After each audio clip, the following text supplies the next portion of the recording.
지금부터는 여러 영역에 조금 겹치는 내용들을 중심으로 가도록 할게요. 아까 148페이지라고 했나요? 148페이지입니다. 예. 탈북 실천의 역사가 서구 역사, 한국 역사 이게 사실 좀 겹치는 영역인데요. 그 인보관 운동하고 자선조직협회는 지역복지에도 나오고 실천론에서도 나오는 내용이에요. 두 과목 모두에서 나옵니다. 둘 다 19세기 후반이 19세기 후반, 그러니까 1800년대 후반에 기본으로 영국에서 먼저 시작이 됐고요. 미국에서도 18세기 후반, 그러니까 19세기 후반, 영국보다는 조금 늦게지만 그렇게 시작이 됐습니다. 자, 그래서 걔네들은 둘 다 빈민 지원 활동을 했는데요. 기본적으로 자선조직협회는 빈곤 탓은 누구 탓이다? 빈민 탓이다, 개인 탓이다라고 얘기를 해요. 누구를 뜯어 고쳐야 돼요? 빈민들을 뜯어 고쳐야 된다라고 생각을 했던 게 이게 자선조직협회예요. 그럼 자선조직협회의 설립 목적을 얘기하면 자선조직협회는 왜 만들어져요? 다양한 자선단체들이 서로 연계 없이 그러니까 활동을 하니까 뭐가 됐다? 중복과 누락이 너무 심각해져서 기본적으로 너무 효율성이 떨어진다는 거예요. 다 A 주고 B는 안 주고, 그러면 너는 A 주고 너는 B 주고 너는 C 주자, 이런 식으로 조정하자라는 거죠. 그래서 자선단체들을 등록을 시켜서 얘네들의 활동을 조정하기 위한 목적으로, 그래서 보다 더 체계적인 자선, 효율적인 자선, 그리고 보다 더 과학적인 자선을 시행하기 위해서 자선조직협회가 만들어집니다. 자선조직협회에 영향을 준 이념 뭐예요? 불쌍한 사람들 도와주고 싶어. 이거를 박애사상 혹은 인도주의, 이타주의라고 얘기를 하지만 실제로 얘네들의 활동은 빈민을 통제하는 성격이 좀 있었다. 이것을 사회통제라고 얘기를 합니다. 그래서 제가 암기팁에서는 사자가 막 사자 사회통제, 사회진화론, 그리고 자선조직협회 얘기했어요. 그래서 자선조직협회 활동에 영향을 준 이념 중에 사회진화론이 있었는데 이 사회진화론은 사회통제적인 성격에 영향을 미쳤다. 사자예요. 사자. 사회진화론, 사회통제, 그리고 자선조직협회가 연결이 된다라고 이야기를 합니다. 자, 그러면 자선조직협회에서는 구제 요청을 한 모든 빈민을 도왔을까요? 구제 가치가 있는 빈민에 한정해서만 도왔을까요? 구제 가치가 있다고 생각하는 빈민에 한정해서만 도왔다. 이런 이야기를 하고 있습니다. 그 다음에 인보관은요, 평등의 가치를 강조해요. 평등을 강조하는 이념을 민주주의 혹은 사회주의 이념이다, 혹은 급진주의 이념이다라고도 표현을 하지만 우리 실천론 시험에서는 주로는 민주주의 이념하고 연결해서 나오고요. 지역복지 쪽에서는 사회주의나 급진주의도 시험 문제에 나오기도 합니다. 근데 중요한 거는 평등이에요. 따라서 내가 너를 돕는다가 아니라 빈민과 함께 살면서 빈민과 함께 움직이는 걸 강조합니다. 빈민 탓이라고 보지 않고 이건 사회 환경의 문제라고 생각을 합니다. 뭐가 바뀌어야 된다? 사회가 바뀌어야 된다. 이것을 사회 개혁을 부르짖었다라고 이야기를 하죠.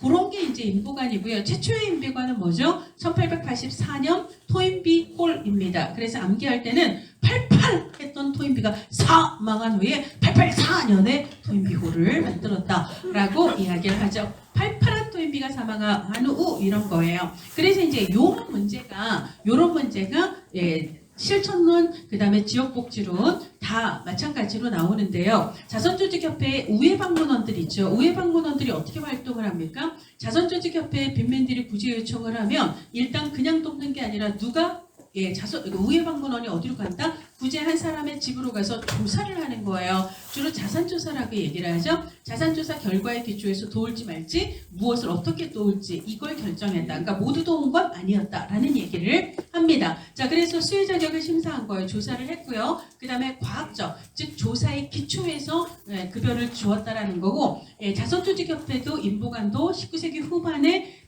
영국 런던에서 둘 다 시작이 됐습니다. 환경을 강조한 건 누구예요? 인보관입니다. 개인의 도덕성을 뜯어고치려고 했던 게 자선조직협회예요. 빈곤한 건 네 탓이니까 너의 도덕성을 뜯어고치겠다라고 얘기한 거고요. 주변 환경의 변화를 강조했던 건 인보관입니다. 자, 그런 얘기들이 쭉 나오고요.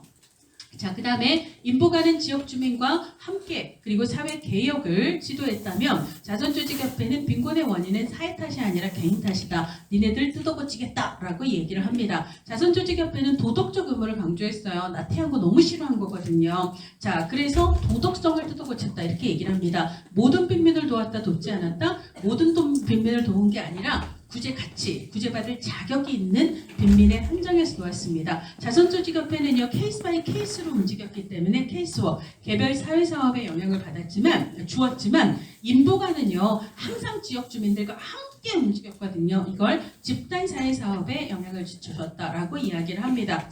이런 얘기들이 쭉 나와요. 비슷한 얘기들이 쭉 나오고요. 그 다음에 진단주의, 기능주의 요거는 넘어가도록 할게요. 일단 넘어가도록 하고 한국사회복지 실천의 역사 이게 역사 문제는 사실 생각보다 여기저기에서 많이 나오고 서로 연결이 되어 있기 때문에 자 사회복지 전담 공무원은 팔찌 기억나나요? 그렇죠. 팔찌 전담 공무원은 전문요원이라는 이름으로 87년부터예요. 그래서 아까 얘기했던 거 기억나시나요? 80년에 헌법에 사회복지 들어가 81년에 아동복지, 노인복지, 심신장애자복지 83년에 사회복지사업법에 사회복지관, 사회복지사 그래서 85년에 전국시도에 사회복지관 쫙 깔고 이제 됐어. 이제 공공으로 갈까? 그래서 87년에 동사무소의 사회복지 전문요원 그리고 89년에 장애인복지법, 모자복지법 이렇게 1980년대는 복지, 사회복지가 쫙 깔린 시기예요. 사회복지 전문요원, 사회복지관, 사회복지사 뭐 이런 것들이죠. 자, 그래서 80년대 후반인 거고요. 건강가정지원센터는 무슨 법? 건강가정기본법에서 규정을 하고 있는데 건강가정교육법이 2004년에 제정이 됐거든요. 이거를 일단 모른다라고 생각을 하더라도 종합사회복지관이 몇 년대부터? 80년대부터라고 얘기를 해야 되고요. 그 다음에 정신보건사회복지사인데요. 요것도 알아두셔야 되는 게 법제론에서도 얘기가 나왔었거든요. 자, 우리 자, BTS 좋아하시는 분. 아이고, 미안한데. BTS, 없구나. 그러면 방탄소년단을 좋아하시는 분. 네, 방탄소년단에 지민, 아까 박지민 계셨어요. 박지민. 계셨어요. 박지민, 아까 이름, 제가 써드렸는데, 박지민? 그래요. 네. 지민이가 있습니다. 박지민하고 김태영이 있어요. 태영이가 B라고 불립니다. 지민이하고 태영이가 95년생이거든요. 자, 그래서 우리가 아이돌 덕질을 할 때는 이것저것 사보죠. 저희 집에는 BTS 달력도 있고요. BTS 만화책도 있고요. BTS 메모지도 있고요. 있습니다. 그래서 처음에 BTS 나왔을 때 저희 애들 다 모여 해서 2시간 내내 BTS 뮤직비디오를 틀어줬어요. 일단 입덕을 시킵니다. 그 다음엔 오마이걸 비디오를 틀어주면서 제가 봤을 땐 BTS하고 오마이걸이 너무 예뻐요. 네, 너무 예뻐서 일단 어차피 아이돌 좋아할 바에는 집안 문화로 만들자 해서 각자 한 명씩 저 제이홉 되게 좋아하거든요. 자, 어쨌거나 기본으로 우리가 95년생 이제 아이돌을 덕질한다라고 생각을 해보세요. 영화배우 김남희, 이도현, 그 다음에 B2B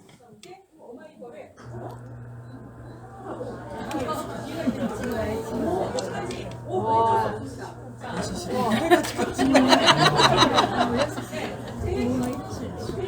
들리나요? 네. 그래서 어쨌거나 95년생 아이돌 덕질을 한다. 정보사복이에요. 그 정보사복이. 그래서 95년 정보사복이에요. 9억 정보사복이 정신보건법, 사회보장기본법이에요. 이거 알고 계셔야 돼요. 자, 정신보건법, 사회보장기본법은 95년입니다. 9억 정보사복이. 이거를 암기를 하는 게 중요한 게 올해 지역복지론에서 영국 지역사회복지의 역사를 순서대로 나열하는 문제가 나왔거든요. 자, 거기에 가장 먼저 나온 게 정신보건법 제정이에요. 자, 우리나라는 정신보건법이 언제다? 95년입니다. 영국은 59년입니다. 95를 뒤집어야 돼요. 95를 뒤집어야 돼요. 자, 그래서 95 정보사복이 우리나라는 95년에 정신보건법 그리고 사회보장기본법이 만들어졌고요. 영국은 59년이다라고 생각을 하세요. 59년이다라고 생각을 하세요. 네, 그렇습니다. 학교라서 네, 그렇죠. 6시 지하장치가 자동으로 네. 이렇게 우리가 공부를 더 하고 싶어도 우리를 가로막는 그럼 여러분들이 아까 우리가 봤던 기출문제 중에 가상의 목표 나를 가로막는 역부경이 있어도 나는 그래도 1급 가야 돼 뭐 이런 거 있잖아요. 뭐 이런 거에 영향을 주고 다시 내려온다. 어휴 자, 그래요. 그래서 구호 정보 사보기 이거를 여러분들이 기억을 하셔야 돼요. 자, 그래서 정신보건 사회복지사 제도는 그 정신보건법 제정 이후예요. 그러니까 정확하게 95년인지 96년인지 97년인지 몰라도 상관없습니다. 그 후겠죠. 실제로는 이게 97년 3월부터 시행이 되지만 그냥 대충 95년대 중반 이런 식으로 생각을 하셔야 한다라는 거예요. 파일이 있나요? 네네. 파일이 140? 150? 151페이지.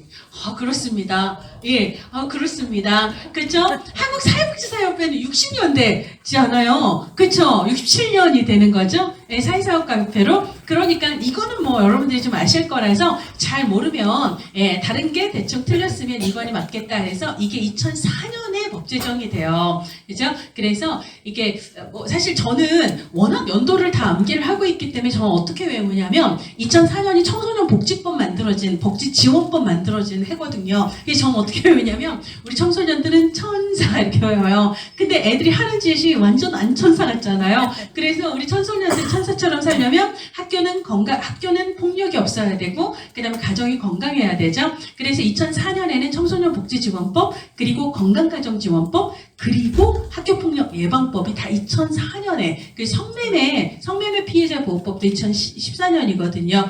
청소년을 성매매에서 보호해야 돼. 이런 식으로 암기를 해요. 저는 약간 그런 식으로 딱 보면 이거 어떻게 암기하면 되지? 이렇게 생각을 하면 그럼 바로 그냥 기억이 나요. 청소년 천사인데 걔네들 보호하려면 가정 건강, 학교는 폭력 예방, 성매매로부터 보장. 그래서 뭐 예를 들어 아동 청소년 성보호에 관한 법률 있잖아요. 애들 대상으로 성범죄 저지르는 애들은 영구 추방해야지.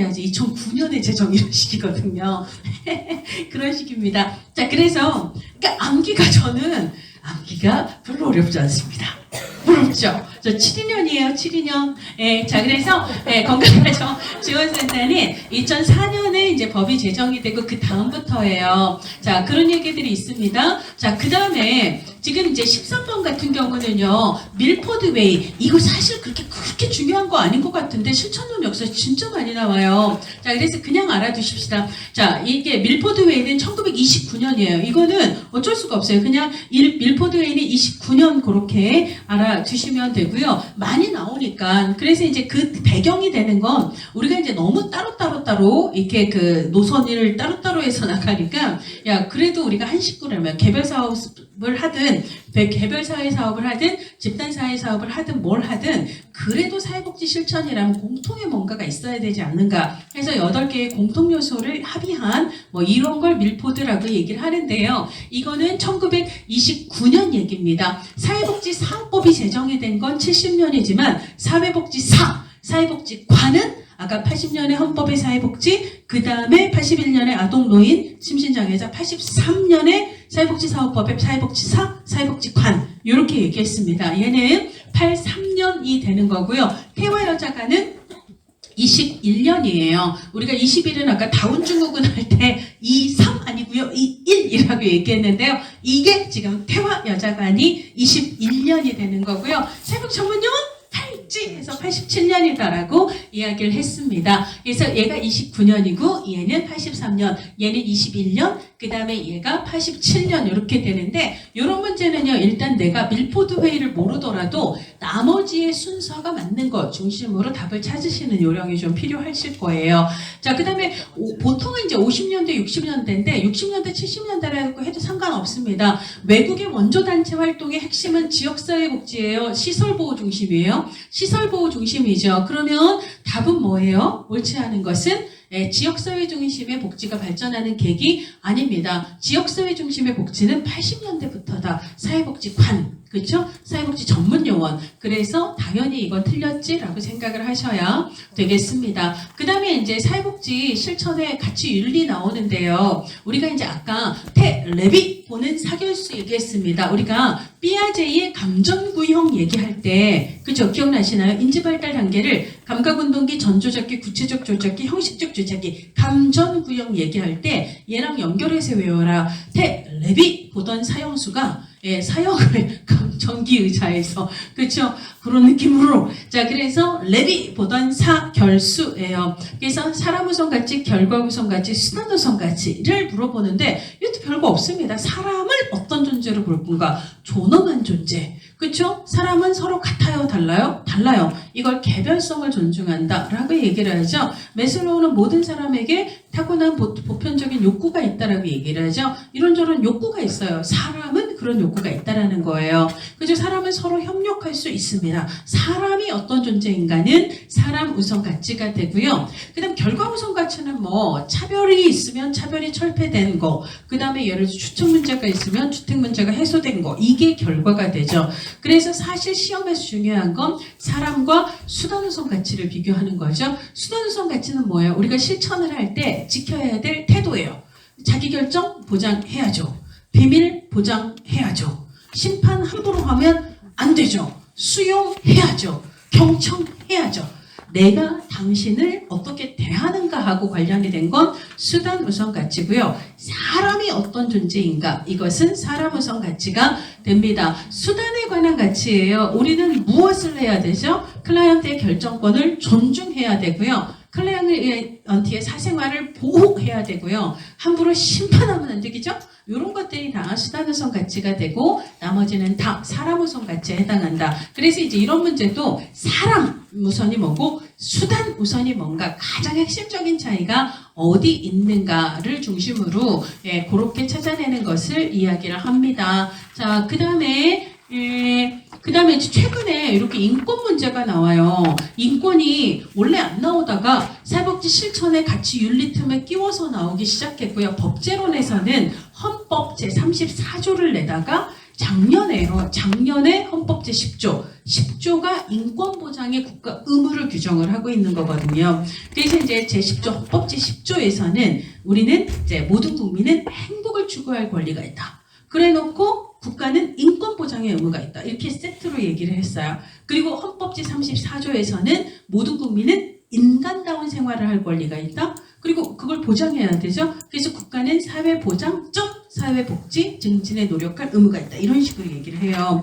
근데 지금까지는 주로 34조 인간다운 생활을 할 권리, 사회보장, 사회복지 이쪽을 내다가 작년부터는 인권보장에 들어간 제10조도 나왔습니다. 그래서 그것도 알아두셔야 되는데 이렇게 얘기를 한다는 거예요. 그래서 인권의 속성을 얘기를 하고 있는데요. 인권의 속성은 천부의 인권을 갖고 있다. 그 다음에 보편성은 뭐죠? 보편성은 모든 사람에게는 아까 우리가 고민형 전 효연에서 모든 국민에게는 수급권 이거 있잖아요. 모든 사람에게는 인권이 있다. 이걸 보편성이라고 얘기를 하죠. 개인의 인권은 자기만이 소유한다. 타인에게 양도할 수 없죠. 그러니까 이거 양도할 수 없다. 이거 무슨 말이에요? 불가양성이라고 이야기를 하죠. 그래서 4번이 틀렸습니다.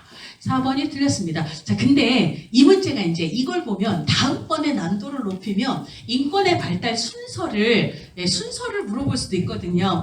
자유권과 평등권, 평화권 이렇게 나왔잖아요. 인권의 발달 순서는 뭐예요? 뭐부터일 것 같아요? 자유권, 평등권, 그 다음에 평화권. 이게 뭐예요? 자유권은 개인의 초점을 둡니다. 나를 구속하지 마. 그렇죠? 나의 자유를 침해하지 마. 근데 평등권은 뭐예요? 이 사회가 모두 평등해지는 거. 차별 없고 평등한 거를 얘기를 합니다. 근데 평화권은 뭐예요? 평화 혹은 환경 문제는 한 국가, 이 사회의 문제가 아니라 전 세계의 국가 간 연대에 초점을 두는 거거든요. 그래서 인권의 발달은요. 개인의 구속으로부터의 자유, 그러고 보다 더 평등한 사회, 그리고 국가들 간의 평화를 위한 연대 혹은 환경을 위한 연대 이런 순으로 발달을 한다라는 거예요. 그 사이즈가 좀 더 커지는 방향이 옳은 순서다라고 보시면 되겠습니다. 자, 그 다음에 그렇죠. 이런 얘기들은 나오고요. 자, 그 다음에 윤리적 딜레마 넘어가고 윤리적 그러니까 우리나라 윤리 강령. 우리나라 윤리 강령. 요거 있잖아요. 지금은 세부 규정이 아니라 얘를 물어보고 푸는 문제가 나오거든요. 그래서 이제 기본으로 전문이 있고, 그 다음에 가치와 원칙이 있고, 목적이 있고, 그리고 윤리 기준이 있는데, 윤리 기준이 5개. 그래서 기본, 클라이언트, 동료, 기관, 사회 이렇게 되는 거죠. 그래서 그렇게 이제 얘기를 하고 있는데 그 중에 기본적 윤리 기준과 클라이언트 윤리에 대한 윤리 기준을 섞어놓고 그리고 난 다음에 고르라 이런 문제가 이거 고르라 저거 고르라 이렇게 나오거든요. 그래서 이제 아까 얘기한 게 자기 정직 서권사. 자기 참 정직한 서권사야. 이게 이제 뭐냐면 자 여기 자예요. 자 그 다음에 기예요. 자기 그 다음에 정 직, 서, 그 다음에 이제 권사예요. 자기, 정직, 서권사. 이렇게 되는 거예요. 자기, 정직, 서권사. 왜냐면 다 외워두는 건 힘드니까. 물론 저는 다 외웁니다. 다 외우지만 다 외우는 게 힘드니까 하나만 확실하게 알아두자는 거예요. 자기, 정직, 서권사 이렇게 알아두시고요. 근데 여기도 자가 있고 여기도 자가 있지만 헷갈릴 필요가 없는 게요. 얘는 클라이언트예라고 이미 되어 있거든요. 사실 이거는 어차피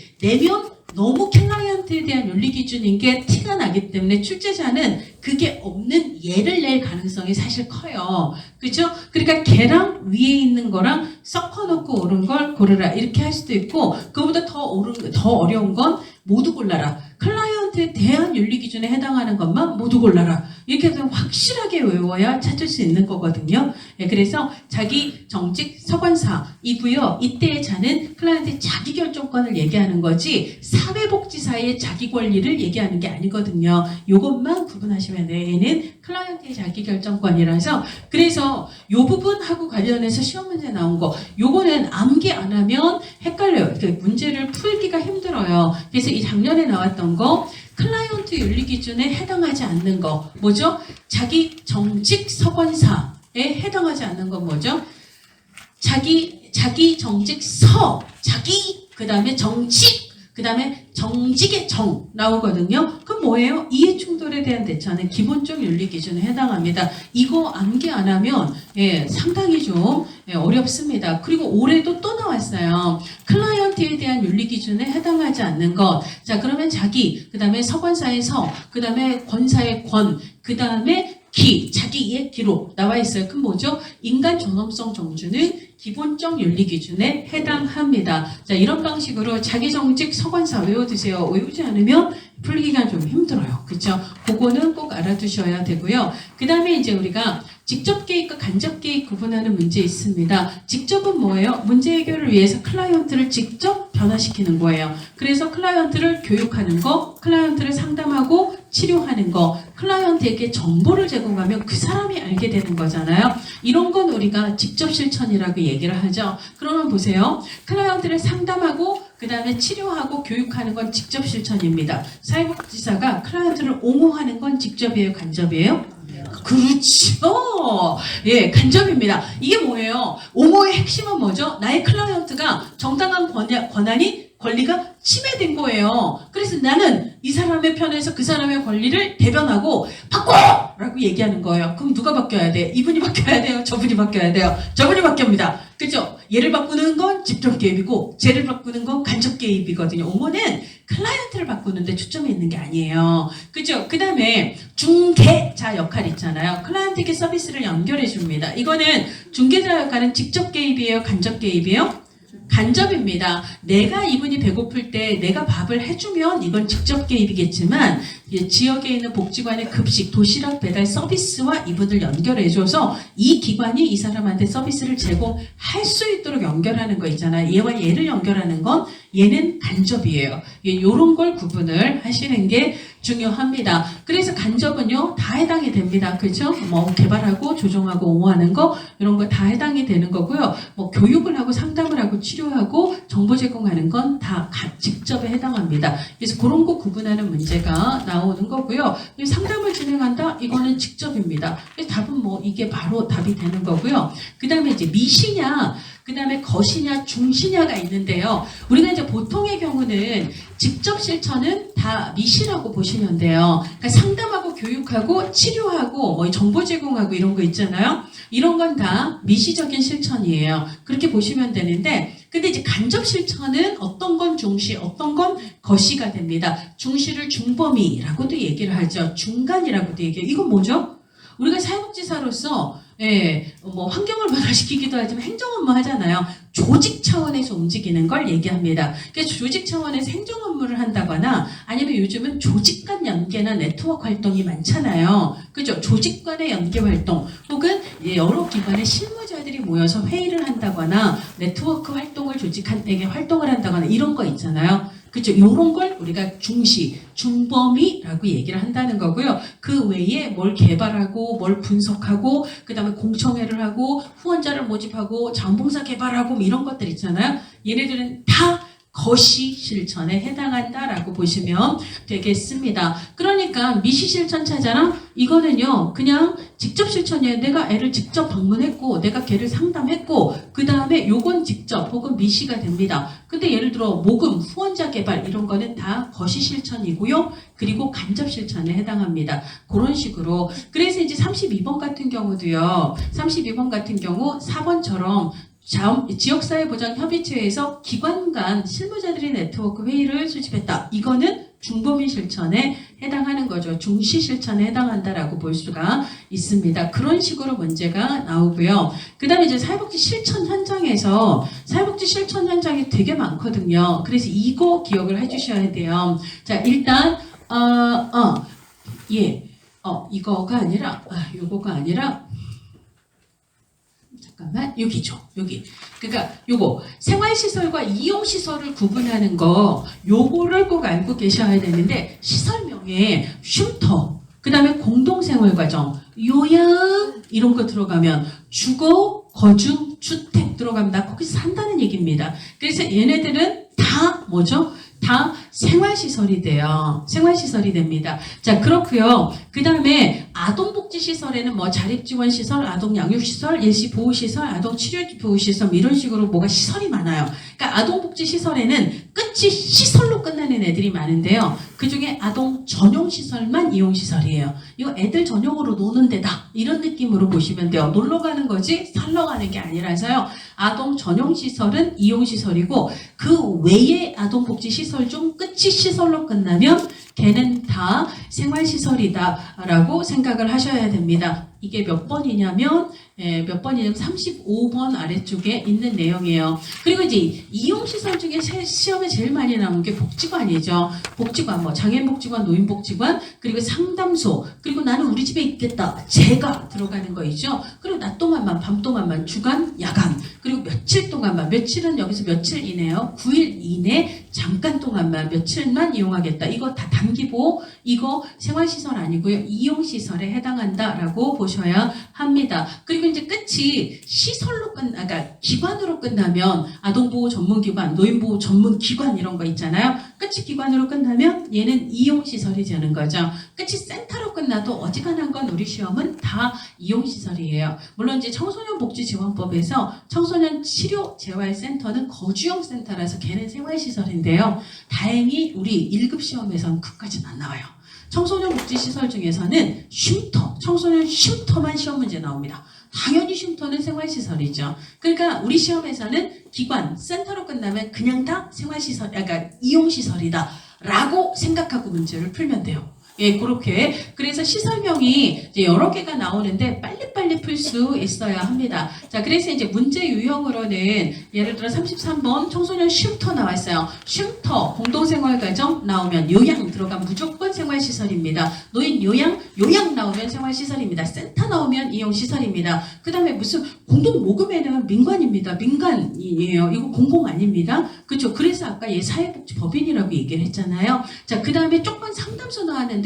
상담소 복지관은 이용시설이에요. 그래서 그런 거 체크해 주셔야 되고요. 생활시설에 해당하는 것은 아동 멋있기 시설 중에는 아동 전용시설만 이용시설이고 나머지는 다 생활시설이다라고 얘기를 했습니다. 기관으로 끝나면 센터로 끝나면 당연히 이용시설이고요. 어린이집은 안 살아요. 그쵸? 옵니다. 집으로. 그러니까 얘는 1번이 답이라는 걸 바로 알 수가 있습니다. 자, 그 다음에 생활시설로만 구성이 된 것 제가 바로 아웃입니다. 난 우리 집에 살겠다. 시설에 가서 사는 게 아니거든요. 그리고 장애인복지 같은 경우는 가급적이면 시설이 아닌 곳에서 지역에서 살도록 하죠. 장애인복지 시설에서는 장애인 거주시설하고 공동생활가정, 쉼터 이 세 가지가 들어가면 생활시설인데요. 거주 그리고 공동생활가정, 쉼터라는 말이 없으면 그러면 장애인 쪽은 다 이용시설이다라고 생각을 하시면 됩니다. 그 다음에 장애인 직업시설 이용시설이고요. 아동 시설은 아까 아동 전용시설 빼고는 다 생활시설이다라고 얘기했고요. 그 다음에 이제 노인 의료복지시설이 있는데요. 노인 의료의 료는 뭐하고 같아요? 요양의 요하고 같습니다. 그래서 노인 의료복지시설에 뭐가 들어간다? 노인 요양이 들어가는데요. 사이즈가 9명 이내면 노인 요양 공동생활가정이라고 하고요. 사이즈가 10명 넘어가면 노인 요양시설이라고 얘기를 해요. 그러니까 얘는 기능의 문제가 아니라 사이즈가 크고 적은가의 문제일 뿐이고요. 걔를 우리는 합쳐서 노인 의료복지시설이라고 얘기해요. 노인 의료복지시설은 요양 공동생활가정 시설을 얘기합니다. 그래서 요양 들어가면 얘는 생활시설이고요. 자립지원시설은 어느 법에서 규정하고 있을까요? 자립지원시설은 아동복지법에서 규정하는 아동복지시설입니다. 다만 이 친구가 아동연령을 넘어섰기 때문에 근데 자립이 아직 불충분해서 도와주는 시설이라 아동이라는 타이틀을 쓰지 않는 거고요. 아동복지법에서 규정하는 시설이에요. 아동복지법의 시설은 아동 전용시설 빼고는 다 생활시설이다라고 얘기했습니다. 시설 이름에 요양 들어가면 얘는 생활시설이라고 얘기했고 센터는 이용시설, 그 다음에 보호시설은 생활시설이에요. 예, 그래서 피해자, 성폭력, 성매매, 그 다음에 가정폭력 피해자 보호시설은 다 생활시설이고요. 주간 이용은 뭐예요? 남만 이용하겠다는 거니까 사는 건 우리 집에서 사는 거죠. 당연히 이용시설인 거죠.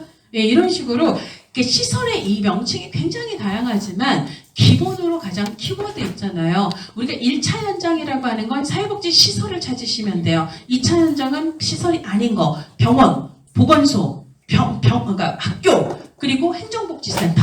이런 데들은 사회복지시설은 아니거든요. 근데 복지를 하기도 하는 곳이잖아요. 걔네들은 2차가 됩니다. 자, 그러면 여기서 학교, 그러니까 그 보건소 1번의 보건소하고 5번의 학교는 기본으로 2차 현장이거든요. 그러니까 걔네들 아웃시켜야 돼요. 그러면 2번, 3번, 4번에서 기본으로 복지관 센터는 이용시설인 거죠. 아동시설은 전용시설 빼고는 생활시설, 그 다음에 사회복지관 상담소 들어가면 다 이용시설, 요양 들어가면 생활시설, 공동생활 들어가면 다 생활시설이라고 얘기를 했습니다. 그러니까 이용시설에 해당하는 건 2번, 다 생활시설에 해당하는 건 4번 이렇게 되는 거죠. 네, 그렇게 되는 거죠. 그래서 이거를 크게 어렵지 않게 시설명이 아무리 많이 나와도 키워드 중심으로 여러분들이 이거를 좀 찾으실 수 있으면 좋겠습니다. 그렇고요. 그 다음에 이제 사회복지사 역할에서는 요 정도를 알아두시면 중요하죠. 그러니까 조력자는 클라이언트가 스스로 문제를 해결할 수 있도록, 그렇죠? 문제 상황에 대처할 수 있도록 돕는 걸 조력 혹은 조성자라고 얘기를 하고요. 클라이언트에게 필요한 서비스를 연계해주는 걸 중개자라고 얘기를 하고요. 갈등이나 분쟁을 중립적 위치에서 조율하는 건 중재자. 내가 어느 한쪽의 편을 들면서 조율하는 건 협상인가라고 이야기를 합니다. 그리고 이제 옹호자는 아까 얘기했듯이 나의 클라이언트가 정당한 권한을 침해받았을 때 이 사람의 권리나 권익을 대변하여 철회, 부당함을 철회하도록 촉구하는 걸 옹호라고 얘기를 했고요. 조정자의 핵심은 서비스들의 중복과 누락을 최소화하기 위해서 서비스들 사이를 조정하는 것. 그러려면 뭘 해야 되죠? 서비스 제공 기관들 협의가 필요한 거죠. 이런 걸 조정자라고 얘기를 하고 있습니다. 그래서 이제 기본적으로 문제들을 이렇게 내고 있는데 예를 들어 그래서 요거 예를 들어 40번 문제, 재작년 문제예요. 논쟁이나 갈등의 중립을 유지하면서 조율하는 건 우리가 중재자라고 얘기를 해요. 그랬더니 올해 시험 문제에서는 이거 갈등 상황에 있는 사람들 간의 조율을 위해 중립이 아니라 어느 한쪽 편에서 타협을 해요. 이건 뭐라고? 협상가라고 얘기를 합니다. 불이익을 받아요. 그럼 뭐죠? 권리 침해를 당하고 있으면 바로 옹호자가 나와야 되죠. 그 다음에 서비스들을 정리해요. 이걸 서비스 조정이라고 얘기를 하죠. 그 다음에 관심을 끌어오지 못하는 문제에 대중의 관심을 갖도록, 이거 영어로 이니시에이터거든요. 주청자라고도 얘기하고 창시자라고도 얘기해요. 이런 심각한 문제가 있었는데 내가 왜 몰랐지? 라고 사람들이 깨닫게 만드는 역할을 얘기하고요. 그 다음에 권리침해나 불평등 이슈에 관심을 갖고 연대를 통해 변화를 이끄는 역할, 뭐 이런 것들은 사실 작게 얘기하면 옹호자고, 이거는 행동가 혹은 활동가 뭐 이렇게 이야기를 할 수도 있는 거죠. 그렇게 얘기를 할 수도 있습니다. 그런 얘기들이 있고요. 그 다음에 이제 생태체계 관점은 앞서서 얘기했던 그런 얘기들하고 연결이 됩니다. 그래서 같은 얘기들이 쭉 나오고요. 요거 우리가 이제 아까 체계 이론의 여러 개념들을 얘기했는데 요건 얘기 안 했거든요. 동규결성, 다중규결성, 이건 뭐예요? 지금 동규결성은 예를 들어 서울에서, 그러니까 대전에서 출발하고 대구에서 출발하고 예를 들어 강원도, 그러니까 원주에서 출발을 해도 길은 서로 다 연결이 되어 있기 때문에 서울 같은 곳에서 만날 수 있다 없다? 있다예요. 이걸 동규결성이라고 얘기를 합니다. 그 다음에 우리가 지금 같은 공간에서 같은 공부를 하지만 실제 시험 점수는 다를 수 있습니다. 이거 뭐죠? 결과는 다를 수 있다. 다중종결성이라고 얘기를 하죠. 그러면 시험 문제는 또 이렇게 나오는 거예요. 그래서 클라이언트의 문제는 다양한 원인에 의해 유발될 수 있다. 이런 얘기가 나오면 이건 동등종결이에요? 다중종결이에요? 이게 봐봐. 그죠? 동기결성이죠. 왜냐하면 지금 이 문제가 이렇게 왔을 수도 있고, 이렇게 왔을 수도 있고, 이렇게 왔을 수도, 이렇게 왔을 수도 있다. 이거를 이렇게 얘기하는 거예요. 클라이언트 문제는 사실 다양한 원인에 의해서 유발될 수 있다. 이렇게 얘기를 하면 지금 이거는 사실은 이 사람이 서울에서 출발해서 여기 왔을 수도 있고, 대구에서 출발해서 왔을 수도 있다라는 얘기를 다르게 얘기한 거거든요. 그렇습니다? 네, 그렇습니다. 이거 동기결성이에요. 그러니까 우리가 특정 개념을 진짜 알고 있다면 걔를 응용할 수 있어야 돼요. 근데 빨리빨리 이게 응용이 안 된다면 나이가 들어가고 있는 거예요. 그렇죠? 나이가 들어가면 노년기 발달해서 경직성이 증가한다라고 얘기를 합니다. 젊게 살려면 유들유들 해줘야 되거든요. 말랑말랑하게 계속 이렇게도 생각해보고 저렇게도 생각해보고, 예를 들어 이렇게 시간 없는데 제가 딴소리지만 세종대, 지난번에 이제 세종대를 가는데 세종대 앞에 카페가 1847 이렇게 되어 있는 거예요. 1440 저게 뭐지? 라고 생각을. 그래서 1847이 뭐지? 그래서 저는 어떤 생각, 그거 보면서 무슨 생각을 했냐면, 그러면 1837년에는 그 찰스 디킨스가 올리버 트위스트를 쓴 해인데 도대체 47년은 무슨 해야? 그래서 찾아봤더니 특별한 게 없어요. 토마스 에디슨이 그해 태어났고요. 그 다음에 그 다음 달에 알렉산더 그라이엄 벨, 전화기 발명한 사람이 태어났고, 퓰리처상의 그 퓰리처가 태어났더라고요. 특별한 일이 없어요. 그냥 저는 그 순간에 토마스 에디슨이 1847년이구나. 왜 궁금하잖아요. 구글에서 검색을 하는 거예요. 도대체 저 카페는 왜 이름이 1847인 게야? 그래서 다음번에 가면 물어보려고요. 사장님이 없어서 그 다음에 갔는데 문이 닫혀 있어갖고 못 물어봐갖고 지금도 너무 궁금해요.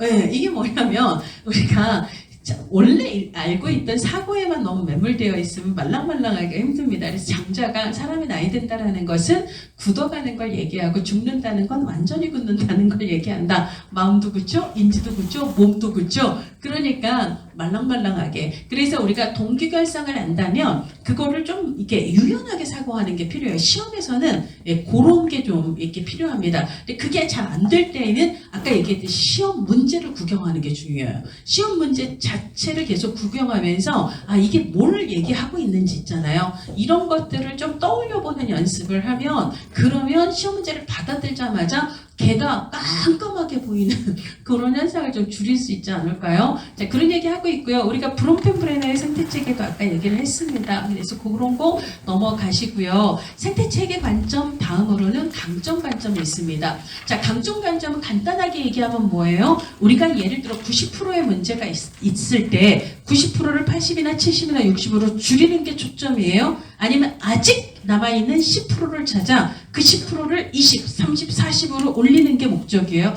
후자죠. 따라서 강점 관점에서 가장 많이 나오는 걸, 이건 클라이언트를 증상을 가진 자로 본다. 그 다음에 개입의 초점은 증상의 경감에 있다. 다 틀립니다. 예, 증상 아니고요. 증상 아니고 우리가 관심 있는 건 그 사람이 그럼에도 불구하고 잘하는 것, 이거를 강점 혹은 자원 혹은 역량 혹은 가능성을 찾아 그걸 증대하는 것에 있다라고 얘기를 합니다. 그럼 강점 관점의 반대 관점은 뭐예요? 병리적 관점이에요. 병리적 관점은 이 사람은 무슨 문제, 증상이 있다라고 생각을 하죠. 그러니까 내가 너를 치료하겠다라고 생각을 해요. 치료하려면 뭐가 필요하죠? 이 증상의 원인을 알아야 돼요. 원인은 어디에서? 과거에서 찾거든요. 그래서 우리가 원인, 증상, 과거는 병리적 관점의 전매 특허 같은 얘기예요. 근데 우리는 강점 관점에서 온 과거가 아니라 원인이 아니라 가능성이에요. 뭐를 본다? 뒤를 보는 게 아니라 앞을 보는 거죠. 그렇죠? 그래서 현재와 미래의 가능성을 강조하는 거지 원인과 과거를 강조하는 게 아니다. 이런 거예요. 어떤 사람에게도 뭐가 있다? 강점이 있다. 어떤 상황에서도 환경 속의 자원은 있다라고 가정을 합니다. 대표적인 학자의 이름은 누구예요? 셀리비라고 얘기를 하죠. 그러니까 클라이언트는 희생자가 아니에요. 그 사람은 그 상황 속에서도 살아남은 사람이에요. 그 사람은 어떻게 그 힘든 역경을 견딜 수 있었지? 그 힘이 도대체 어디서 나오지? 라고 생각을 합니다. 자, 그래서 그런 거고요. 그래서 기본으로 외상이나 학대와 질병이 우리를 꼭 무너뜨리는 것만 아니라는 거죠. 그게 오히려 그 사람을 더 도약하게 만드는 기회가 되기도 한다라는 거고요. 증상 감소시킨다 이런 말이 나오면 틀리는 얘기입니다. 거의 비슷한 얘기가 쭉 나오게 됩니다. 그래서 넘어가시고요. 그 다음에 이제 인파워먼트 있는데요. 자, 인파워먼트는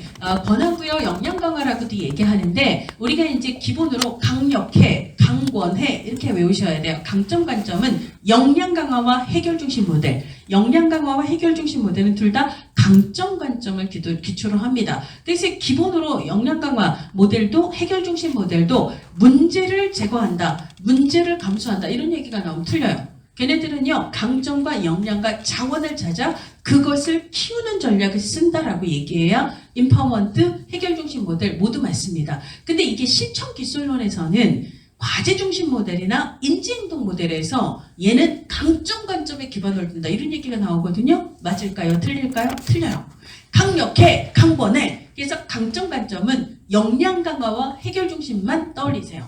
과제 중심 모델은 표정 문제를 변화시키는 데 초점을 두라. 문제에 초점을 두고요. 인지행동 모델은 이 사람의 신념이 비합리적이다. 인지가 오류가 있다. 이런 전제에서 출발을 하기 때문에 문제가 있다라는 전제에서 출발을 하므로 강점 관점이 아닙니다. 따라서 강점 관점은 역량 강화, 해결 중심 이 두 가지만 중심으로 생각을 하시면 되겠습니다. 자, 그래서 뭐 여러 가지를 얘기를 하고요. 그 4번 같은 거 있잖아요. 이런 게 이제 전매 특허예요. 그냥 강점 관점과 관련되는 거에 오답으로 기본으로 나오는 게 문제의 초점, 이거는 강점 관점에 반대되는 개념이라서 이런 건 틀리는 이야기가 되는 거고요. 그 다음에 인파워먼트 모델에서요. 인파워먼트 모델에서 요거 있잖아요. 53번.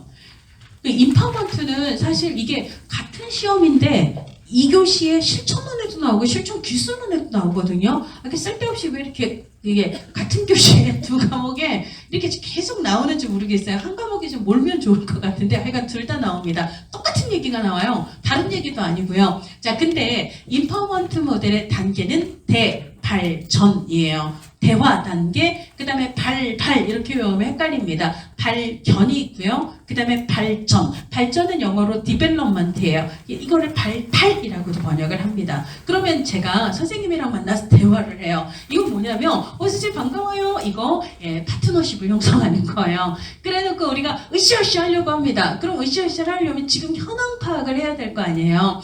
지금 상황을 파악하는 거예요. 그리고 선생님 우리 함께 그것으로 가요! 라고 방향을 정합니다. 이걸 목적을 정한다라고 얘기해요. 우리 함께 그거를 여기까지를 파트너십을 형성하고요. 그 다음에 현황 파악을 하고 그리고 방향 혹은 목적을 설정하는 것까지가 이게 대화 단계예요. 그 다음 발견 단계는 우리가 보통 사정, 어세스먼트라고 얘기하는 거 있잖아요. 그렇죠? 근데 여기서는 우리가 문제의 원인이 아니라 얘는 어디에 자원과 강점에 초점을 두잖아요. 역량에 초점을 두죠. 그러니까 이 사람에게서 활용할 수 있는 자원이, 역량이, 강점이 어떤 게 있는지 찾아보고요. 그거를 분석하는 거예요. 여기까지가 발견 단계입니다. 그러고 나서 발전. 이건 뭐예요? 걔를 써먹어서 성과를 내는 거예요. 어디 더 써먹을 기회 없나? 더 찾아보는 거예요. 그죠? 이런 걸 우리는 발전, 키운다 라고 얘기를 하는 걸 찾는다는 발견이 되는 거고요. 자, 그래서 파트너십을 형성하는 거, 얘는 어디에서? 대화 단계에서 하고요. 써먹을 수 있는 강점이 있나, 역량이 있나 확인하는 건 발견 단계가 되는 거고요. 그래서 실제로 그걸 사용해서 뭔가 성과를 내고 더 많은 자원들을 찾아보고 이런 것들은 어디서 한다? 얘는 발전 단계에서 한다. 이런 식으로. 그러니까 이것도 두 과목 모두에서 나오는데요. 사실 이것도 암기보다는 그러니까 그런 흐름으로 여러분들이 이해를 하시면 될 것 같습니다. 그러니까 그런 식의 문제들이 나온다는 거고요. 다문화는 뭐 넘어가셔도 상관없을 것 같아요. 자, 그 다음에 통합방법론은 통합방법론은 요거만 2025년 요거를 한번 보도록 할게요. 이게 서구 역사 정말 해도 끝이 없습니다. 그래서 지금 지역 그 다음에 실천 기술 그 다음에 제가 행정을 못해가지고 지금 진짜 죄 지은 것 같은데요. 그거는 어떻게든 제가 따로 올려보도록 하겠습니다. 자, 그래서 통합방법론은 역사가 기본으로 이제 사회복지 실천의 역사에서 우리 너무 전문성이 없어 해서 막 나는 이거 전문, 나는 이거 전문, 나는 이거 전문 이런 식으로 너무 전문화 혹은 분업화되고 나니까 클라이언트 문제는 갈수록 복잡해지잖아요. 그러니까 이 사람은 이 문제도 있고 저 문제도 있고 저 문제도 있고 저 문제도 있는데 전문가를 찾아가면 나는 그 중에 이것만 전문이야. 그러면 이거는 여기서 해결하지만 이 문제 전문 또 어디로 찾아가야 되는 거지? 클라이언트가 정말 이렇게 전문기관들을 하나하나 찾아다녀야 되는 그런 복잡함이 생기는 거고요. 그 다음에 기본으로 나는 노인 쪽에 이거 전문이야. 그럼 이 사람이 퇴사를 하면 그러면 다시 직장 이동을 할 때 그거 전문인 기관만 찾아야 되잖아요. 이 사람이 장애인 쪽만 주구장창 사람이 노인이나 아동 쪽으로 가기가 쉽지가 않아요. 그러다 보니까 직장 선택이나 이동의 폭도 좁아지고 그 다음에 워낙 서로 전문화되다 보니까 서로 하는 일이 다르니 우리가 한 가족이다라는 정체성도 떨어지게 되는 거죠. 그리고 그때 사회복지 실천에 생태 체계 관점이 도입되면서 사실은 우리가 따로따로가 아니라 서로 긴밀하게 연결이 되어 있다. 클라이언트 문제라는 게 이게 꼭 가족 문제만 있으니까 가족 치료만 해야 되고 꼭 이게 개인 문제만 있으니까 개인 치료만 해야 될 거 아니라 사실 어떤 문제는 개인의 심리의 영향도 받고 가족 문제의 영향도 받고 환경의 영향도 받으면 사실 좀 다각적이고 다체계적인 접근을 필요할 텐데 나는 이것만 이거는 좀 아니지 않는가 뭐 이런 느낌으로 그래서 이제 1950년대 이후에 통합방법론이 됐다라는 얘기를 합니다. 너무 분업화 전화돼서 서비스가 너무 파편화되었다. 우리가 한 가족인가? 정체성 확립이 어려웠다. 라는 얘기고요. 그리고 분야별 이동이 내가 장애인만 주구장창 하다가 노인 쪽으로 가기가 힘들어지고 이런 문제가 있었다라는 거예요. 그럼 전통적 방법이 클라이언트의 복잡한 문제를 두루두루 그래서 네가 A도 있고 B도 있고 C도 있고 D도 있고 E도 있구나. 내가 다 어루만져줄게. 이거예요? 아니에요. 나는 그중에 이거 전문이니까 이거였잖아요. 이런 걸 우리는 전문주의 실천을 강조했다라고 얘기를 합니다. 근데 이렇게 포괄적으로 개입한다라는 건 뭐예요? 두루두루 이건 일반주의 실천을 얘기하죠. 그래서 통합방법은 일반주의 실천을 강조하게 되었다. 이게 맞는 거예요. 그러니까 3번은 틀리는 얘기죠. 너무 전문성과 분업 이것만 강조하다 보니 클라이언트의 포괄적인 문제를 포괄적으로 다루지 않고 너무 파편화시켜서 부분적으로만 다루는 문제가 있었고 그래서 두루두루 포괄하자라는 일반주의 실천이 대두가 되었다.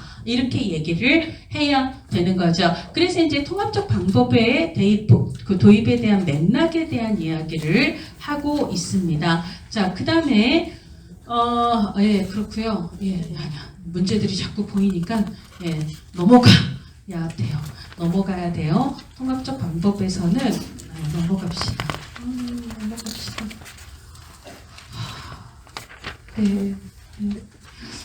참 저는 사실 이 문제들이 하나도 어렵다고 느껴지질 않았어. 그러니까 저는 기본으로 사회복지가 되게 재밌다고 생각을 하거든요. 근데 이 재밌는 걸 너무 고통스러워하는 여러분들에게 어떻게든 이게 그런 게 아니에요. 우리 애가 그렇게 나쁜 애가 아니에요. 라고 얘기를 해주고 싶은데 시간이 많지가 않아서 그래서 그렇습니다. 벌써 40분이라 넘어가요. 다 넘어가도록 하겠습니다.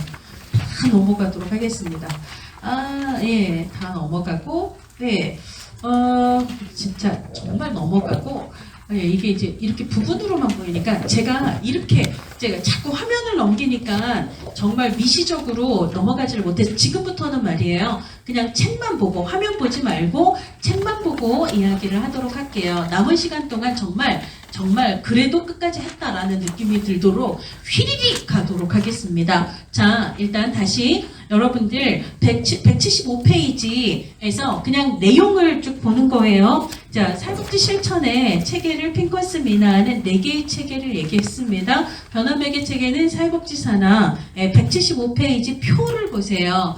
표를 보세요. 그래서 사회복지 산하 사회복지 기관을 변화 매개 체계라고 얘기해요. 여기 와서 저 도와주세요 라고 도움을 요청해서 도움을 받는 사람을 클라이언트 체계라고 얘기를 합니다. 그래서 개입을 통해 실제로 변화를 시키는 대상을 표적 체계라고 얘기를 하고요. 그리고 사회복지사가 그 사람을 도와주는 과정에서 협력하는 사람을 행동체계라고 이야기를 한 바가 있습니다. 자, 그래서 음주 상태에서 60번에 아내에게 폭력을 가하던 남편이 이웃 주민의 신고로 경찰을 통해 의뢰가 되었습니다. 그때 변화매개 체계는요, 뭐예요? 전문가 혹은 전문기관을 얘기합니다. 여기서는 통합중독관리 통합지원센터가 변화매개 체계가 되는 거거든요. 근데 우리가 변화매개 체계는 기관 혹은 기관의 전문가를 얘기해요. 그러면 이 기관도 변화매개 체계지만 그 기관의 전문가도 변화매개 체계가 되는 거거든요. 근데 여기에는 기관은 없고 전문가는 있습니다. 무슨 전문가? 중독 치료 전문가가 있겠죠. 자, 이분이 변화매개 체계가 돼요. 그래서 그 문제를 해결하는 전문가나 전문가가 속한 기관, 이 두 가지를 변화매개 체계다라고 이야기를 한다라는 내용이 쭉 있고요.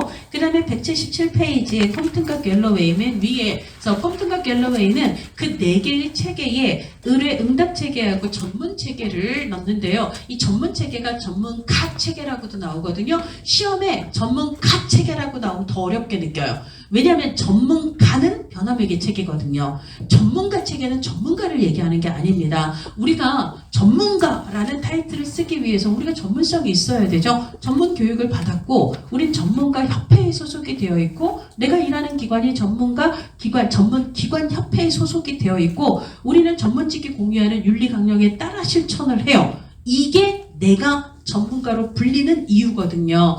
전문 체계 혹은 전문가 체계라고 하는 것은 전문가가 전문가인 기반, 그 다음에 전문 기관이 전문 기관인 기반이에요. 주로는 협회, 교육, 그리고 강령, 이 3가지가 주로 전문가의 전문성의 기반이 됩니다. 이런 걸 전문 체계라고 얘기를 하고요. 의뢰 응답 체계는 내 발로 스스로 도움을 요청한 사람은 클라이언트 체계예요. 나는 오기 싫었는데 누가 막 억지로 보내서 왔어요. 그럼 보낸 쪽은 의뢰 체계, 보내진 쪽은 응답 체계라고 이야기를 합니다. 그런 얘기들을 하게 하는 거고요. 자, 그래서 65번처럼 협회 혹은 강령 혹은 교육 시스템 이거 나오면 다 전문 체계 혹은 전문가 체계라고 이야기를 해야 합니다. 자, 그 다음에 66번도 자, 이번에 무슨 협회 나오잖아요. 협회 나오면 뭐다? 전문 체계 혹은 전문가 체계. 답은 바로 2번이 되는 거고요. 자, 그 다음에 관계에서는 183페이지에 비스텍의 관계 원칙 있잖아요. 비스텍의 관계 원칙인데 184페이지에 비스텍의 7대 관계 원칙에서 개의 통수 비자비. 그러니까 개의 뒤통수를 막 비자비, 무자비하게 가격하는 이런 사람을 떠올리세요. 개의 통수 비자비. 그럼 개별화의 핵심은 뭐죠? 사람은 서로 다르다. 이걸 개인마다 고유한 특성이 있다. 따라서 그 사람의 고유하고 독특한 특성에 맞게 개입을 하라. 의도적 감정 표현은 누가 감정 표현을 해야 돼요? 클라이언트가 감정을 편안하게 표출할 수 있도록 도와라. 그 다음에 통제된 정서적 관여의 핵심은 뭘까요? 2단어로 얘기하면 통제된 정서적 관여의 핵심은 뭐예요? 못 보내겠는데요. 문 닫아요. 그죠? 통제된 정서적 관여의 핵심 공감이에요. 왜냐하면 클라이언트가 의도적 감정 표현을 해요. 그러니까 이거는 클라이언트가 다른 데서는 차마 표현하지 못하던 자신의 감정을 여기서는 표현했다는 거예요. 그럼 자신의 감정을 표현하고 나면 클라이언트는 뭘 원해요? 저 사람이 내 감정을 이해했을까? 저 사람이 내 감정을 공감해 줄까? 그럼 사회복지사는 뭘 해야 돼요? 그 사람한테 공감을 해야 되거든요. 근데 그 공감을 적절하게 표현을 하라는 거예요. 오버하지 말고. 그걸 통제된 정서적 관여라고 얘기를 합니다. 그래서 공감이라는 단어, 적절한 반응이라는 단어가 나오면 얘는 통제된 정서적 관여가 되는 거고요. 수용의 핵심은 있는 그대로 이해하는 거예요. 클라이언트의 마음, 클라이언트를 있는 그대로 이해합니다. 그렇지만 이게 나쁜 행동을 허용하는 거하고는 다릅니다. 그죠? 잘못된 건 잘못된 거예요. 그렇지만 그 행동을 네가 어떤 마음으로 하게 됐는지 네 마음은 이해해 라고 얘기하는 거고요. 자기결정과 비심판은 뭐 아실 거고요. 자기결정과 비밀보장에는 예외가 있다 없다? 예외가 있습니다. 가장 대표적인 3인방은 뭐예요? 첫 번째는 자해, 자살 같은 거 있죠. 그 다음에 두 번째는 타해, 학대나 폭력 같은 거 있죠. 그 다음에 세 번째는 뭐예요? 불법이에요. 이런 건 자기결정도 비밀보장도 예외가 됩니다. 그렇죠? 그 외에 비밀보장의 그 예외로 가장 대표적인 두 가지를 추가한다면 형사사건에 대해서 예를 들어 상해나 학대나 뭐 예를 들어 사망사고가 있을 때 담당 사회복지사의 법정증언 이때는 비밀보장의 예외가 되는 거죠. 법정증언. 그 다음에 또 하나가 뭐예요? 사례회의나 슈퍼비전에서는 비밀보장이 예외 이렇게 얘기를 합니다. 그래서 이제 그 위쪽은 184페이지 맨 위쪽은 자기결정의 예외, 그 다음에 183페이지는 이에 76번은 비밀보장의 예외에 대해서 이야기를 하고 있습니다. 자, 그 다음에 187페이지에서 면접 기법을 쭉 얘기를 하고 있어요. 재명명은 핵심이 뭐예요? 그 사람 클라이언트가 부정적으로 얘기하는 거, 부정적으로 예를 들어 야 김유경 진짜 말 많아 라고 얘기하는 건 좀 부정적인 거죠. 근데 이거를 야 김유경 참 열정도 뻗쳤다. 열정이 뻗친 건 아니고 열정이 많네. 에너지가 참 많네. 이렇게 얘기하는 걸 재명명이라고 얘기합니다. 부정적인 관점이 아니라 긍정적인 관점으로 바꿔 표현을 해주는 거, 그죠? 긍정적 의미 부여를 하는 걸 재명명이라고 얘기를 하죠. 그럼 재보증은 어떨 때 필요해요? 재보증이 필요할 때는 뭐죠? 본인이 본인을 믿지 못할 때예요. 여러분들이 내가 이러고 합격할 수 있을까? 예요. 이럴 때 불확실해하는 거, 결과를 불확실해하는 거죠. 자신감 없어하는 거죠. 혹은 확신을 못하는 거죠. 의구심을 갖는 거예요. 내가 이 병을 이겨낼 수 있을까? 내가 합격할 수 있을까? 이 일을 잘 감당할 수 있을까? 이에 대해서 자신 없어 할 때, 본인이 본인을 못 믿을 때 사회복지사가 믿음을 전달하는 거예요. 넌 해낼 거라고 믿어라고 얘기하는 걸 재보증이라고 이야기를 합니다. 확신을 갖도록 하는 거예요. 너는 이 병을 꼭 이겨내게 될 거야 라고 얘기를 해주는 거고요. 합격할 거야 라고 얘기를 합니다. 직면은 뭐 아실 겁니다. 불일치와 모순을 직접적으로 인식을 시키는 거예요. 너 어제 말 다르고 오늘 말 다르다? 뭐가 진실인데? 이런 것들을. 그래서 우리 기출문제, 실천 기술론 기출문제에선 우회적으로 알려주는 거다. 이런 얘기가 나왔는데 틀립니다. 직접적으로 인식을 시키는 걸 직면이라고 얘기를 합니다. 자, 그 다음에 해석은 어떨 때 사용해요? 내가 왜 이러는지 몰라. 이런 거 있잖아요. 내가 뭔가를 하는데 도대체 내가 왜 자꾸 이러는지를 모르겠어요. 그럴 때 당신이 아마도 이러이러해서 이런 것 같다. 듣고 보니 내가 그래서 그랬을 수도 있겠구나라고 이걸 뭐라는 거예요? 내가 자꾸 그렇게 하게 되는 내 마음을 뭐 한다고 얘기하죠? 통찰. 인사이트, 들여다보는 걸 인사이트라고 얘기를 하죠. 해석의 목적은 뭐예요? 인사이트입니다. 통찰이에요. 내가 도대체 왜 자꾸 이러한지. 그래서 이것을 저변의 단서, 내가 왜 이러하는지를 이해할 수 있도록 저변의 단서를 혹은 이유를 일종의 가설의 형태로 제시해 주는 걸 해석이라고 이야기를 합니다. 직면과 해석은 둘 다 공통점이 정신 분석 모델에서 사용한다는 거예요. 주로. 근데 이거 초반부터 사용하면 오히려 역효과가 있습니다. 그래서 초기에는 잘 사용하지 않고 어느 정도 신뢰가 형성된 이후에 사용하는 게 안전하다라고 얘기를 합니다.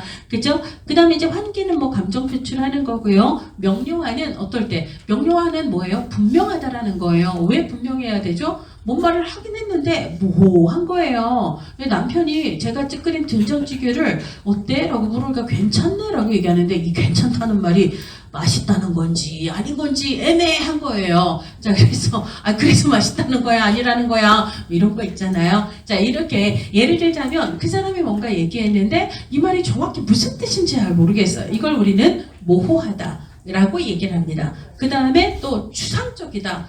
예, 라고도 얘기해요. 그래서 네가 이 말을 하는 건지 이 말을 하는 건지 알아먹기 힘들다.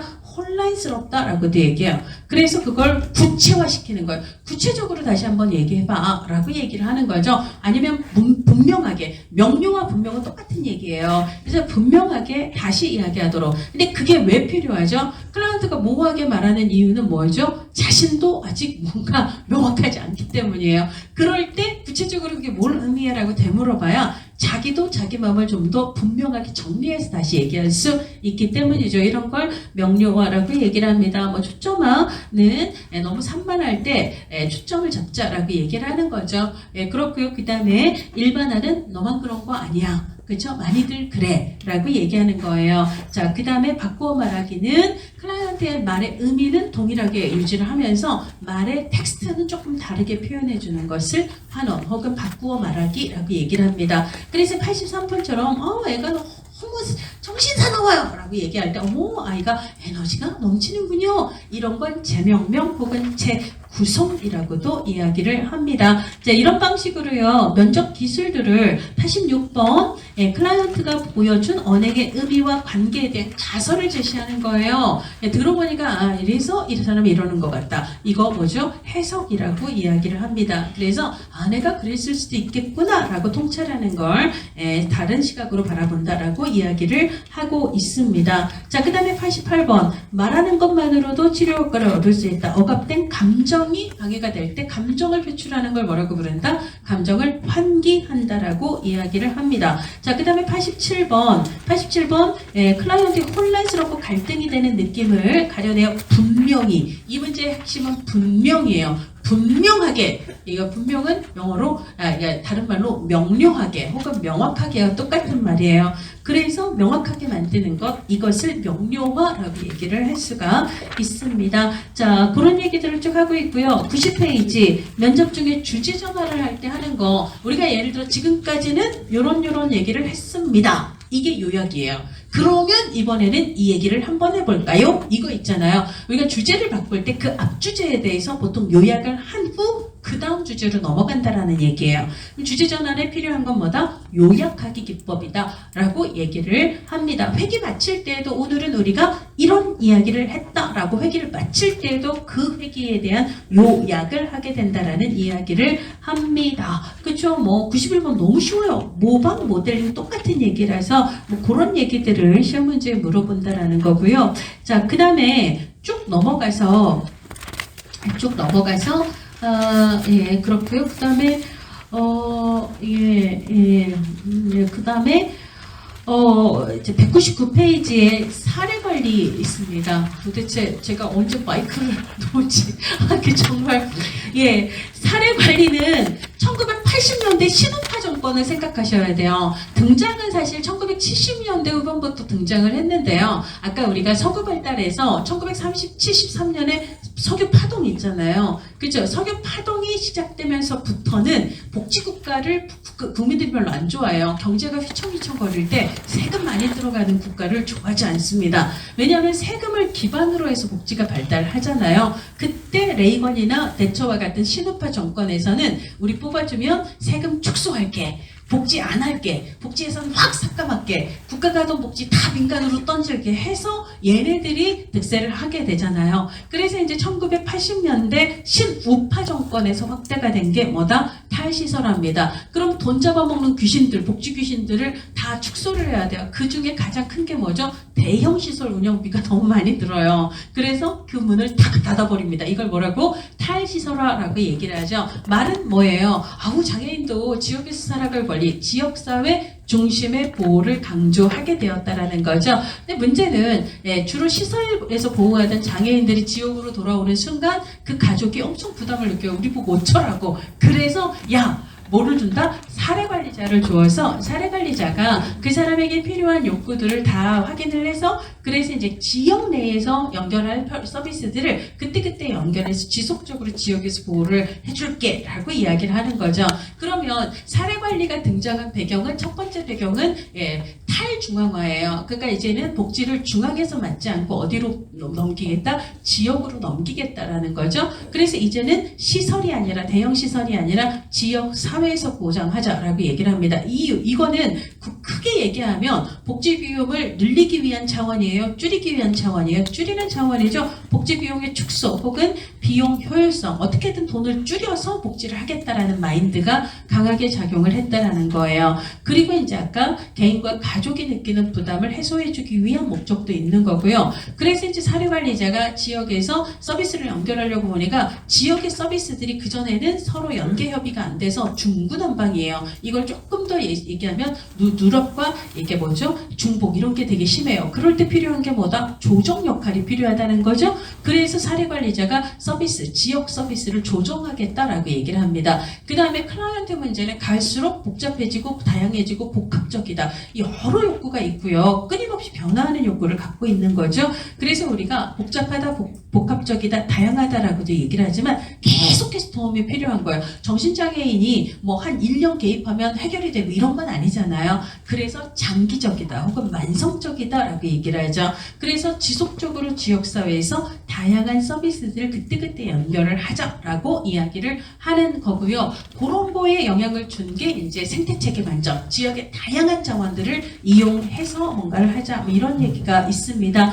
그래서 이제 사례관리 등장 배경에 대해서 얘기를 하는데요. 5번 공급 주체가 어디서 어디로 달라졌나요? 중앙이 아니라 지방으로 달라졌다라고 이야기를 해야 합니다. 자, 그 다음에 110번 등장 배경으로 옳지 않은 것은 이렇게 얘기를 했는데요. 자, 근데 자 3번 시설 중심이라고 해야 돼요? 지역사회 중심이라고 얘기해야 돼요? 지역사회 중심이라고 이야기를 해야 합니다. 자, 그 다음에 이제 사례관리의 특징으로 옳지 않은 거 해서 비슷한 얘기가 나오는데요. 자원 연결하고 조정하는 거죠. 그리고 계속 평가를 합니다. 이게 끝나고만 평가를 하는 게 아니라 지속적으로. 왜냐하면 한 기관 내 서비스로 끝나는 게 아니라 여러 기관으로 연계를 했잖아요. 그러니까 각각의 기관에서 주기로 한 서비스가 제대로 제공이 되고 있는지를 뭐 한다라고 얘기해요? 모니터링, 점검한다라고 얘기하죠. 끊임없이 과정을 점검하는 111번입니다. 투입과 과정에 대한 점검과 평가가 중요한 거고요. 기관 내 서비스가 아니라 지역사회 차원의 자원 연결이 필요하다라고 얘기를 합니다. 자, 그 다음에 공적 책임을 강화하려고 했을까요? 아닙니다. 그렇죠. 어떻게든 돈 안 드는 복지를 하려고 합니다. 그러니까 지역에 돈 안 써도 되는 자원들을 최대한 발굴해서 이용하는 거 이런 거에 관심이 많았기 때문에 공공자원만 쓰자라는 얘기를 절대 하지 않습니다. 그런 얘기를 하고 있고요. 임상적 욕구를 가진 클라이언트는 치료하는 거고 또 다른 욕구가 있으면 그에 맞는 개입을 하는 거고 그래서 케이스 바이스 케이스로 그 사람의 욕구에 대응되는 서비스를 직접 개입이 필요하면 직접 개입, 간접 개입이 필요하면 간접 개입을 다양하게 제공하는 게 사례관리다라고 이야기를 했다라는 겁니다. 자, 그 다음에 112번도 사실 등장 배경과 똑같아요. 5번 공공부문의 역할을 확대하려고 해요. 축소하려고 해요. 축소하려고죠. 그렇죠? 자, 그 다음에 이제 사례관리의 내용에서 113번 있잖아요. 이게 사례관리뿐만이 아니라 앞에 사회복지 실천에서도 거의 전형적인 오답인데요. 사정이 먼저예요? 계획이 먼저예요? 사정이 먼저입니다. 근데 얘를 꼭 바꿔서 문제를 내요. 예, 얘를. 그래서 사정이 먼저고 계획이에요. 왜냐하면 우리가 사정이라는 건 뭐예요? 자료를 수집하고, 이렇게 클라이언트 문제에 대한 혹은 자원에 대한 자료를 종합적으로 수집을 하죠. 그럼 우리가 조사론에서 자료 수집 다음에 뭐예요? 분석을 하는 거예요. 사실 우리가 실천해서 사정을 한다는 건 분석을 한다는 거거든요. 수집된 자료를 분석을 해서 이 사람의 핵심적인 문제가 이런 거구나. 이런 게 필요하겠구나를 판단하는 과정이 사정입니다. 왜? 그 사람에 대한 개입 계획을 세우기 위한 목적이에요. 사정은 개입 계획을 세우기 위해서 수집된 자료를 종합적으로 분석하는 일을 얘기합니다. 그러니까 사정하고 그러고 나서 계획을 세우는 거지 계획 먼저가 아닌데요. 근데 이게 사례관리 쪽뿐만 아니라 앞에 실천 과정 쪽도 있거든요. 실천 과정 쪽에서도 끊임없이 계획이 먼저냐 사정이 먼저냐로 오답을 주로 팝니다. 자, 그래서 언제나 사정이 먼저고 그 다음에 계획이 그 다음이에요. 따라서 113번에 4번은 틀렸다라고 보시면 되겠습니다.